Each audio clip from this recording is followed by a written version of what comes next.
So okay, இப்போ என்னென்னா நான் ராக்கெட் டெஸ்டிங் நான் பண்ணுறேன் பாருங்கள். ஒரு ராக்கெட் ஒரு ஸ்பெசிஃபிகேஷன் இருக்கும். அந்த ப்ரைஸுக்கு ஏற்ற மாதிரி தான் இந்த ராக்கெட்டோட ஃபோர்ஸ் நல்லா எப்படி என்லார்ஜ் ஆகுதுன்னு நீங்கள் பாருங்கள். ஸோ இது வந்து நம்ம என்னென்னா ஒரு 10% தான் கொடுக்கும் இந்த ராக்கெட்டு. ஸோ இந்த ராக்கெட் வந்து உங்களுக்கு 30% கொடுக்கும். ஸோ ஓகே, நல்லா ஃபாஸ்ட் பாருங்கள். ரெடி. ஸோ இந்த ராக்கெட் உங்களுக்கு 50% நல்லா ஸ்பீட் கொடுக்கும் பாருங்கள். ரெடி. ஸோ இப்போ இந்த ராக்கெட் வந்து உங்களுக்கு 53% நல்லா ஸ்பீட் நல்லா இன்னும் கொஞ்சம் கொடுக்கும் பாருங்கள். ஓகே, இப்போ இந்த ராக்கெட் வந்து உங்களுக்கு 55% நல்லா ஸ்பீட் வந்து நல்லா இன்னும் பவராக இருக்கும் பாருங்கள். ஸோ இது வந்து ஒரு டாப் அண்ட் ராக்கெட்டு.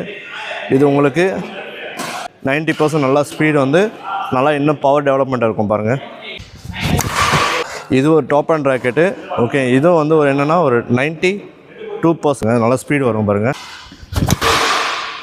ஸோ இதுவும் one of the top and rocket. உங்களுக்கு 95% ஸ்பீடு வந்து நல்லா இன்னும் பவர் இருக்கும் பாருங்கள்.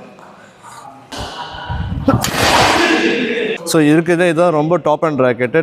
ஓகேங்களா, இதை பாருங்கள். இன்னும் கொஞ்சம் 96% நல்லா பவராக போகும். இந்த வீடியோ பார்த்துருப்பீங்க. இந்த ராக்கெட் ஃபுல்லாக ஏன் டெஸ்டிங் பண்ணோன்னா ஒரு ராக்கெட் ஒரு ப்ரைஸ் அந்த பவர் தான் ஜென்ரேட் ஆகும். ஸோ நம்ம எப்போவுமே டாப் அண்ட் ராக்கெட் போனீங்கன்னா இன்னும் சூப்பராக இருக்கும். ஸோ அதனால் இந்த பவர் வந்து எப்படி இருக்குன்னு நீங்களே பார்த்துருப்பீங்க. ஸ்பீட் எவ்வளோ போகுதுன்னு பார்த்துருப்பீங்க. ஸோ அதை உங்களுக்கு எக்ஸ்க்ளூசிவாக பண்ணதுக்காக தான் இந்த வீடியோ உங்களுக்கு அப்லோட் பண்ண போகிறேன். ஸோ நீங்கள் கண்டிப்பாக என் வீடியோஸை லைக் பண்ணுங்கள், ஷேர் பண்ணுங்கள், கமெண்ட் பண்ணுங்கள், சப்ஸ்கிரைப் பண்ணுங்கள். Thank you so much. பாய்.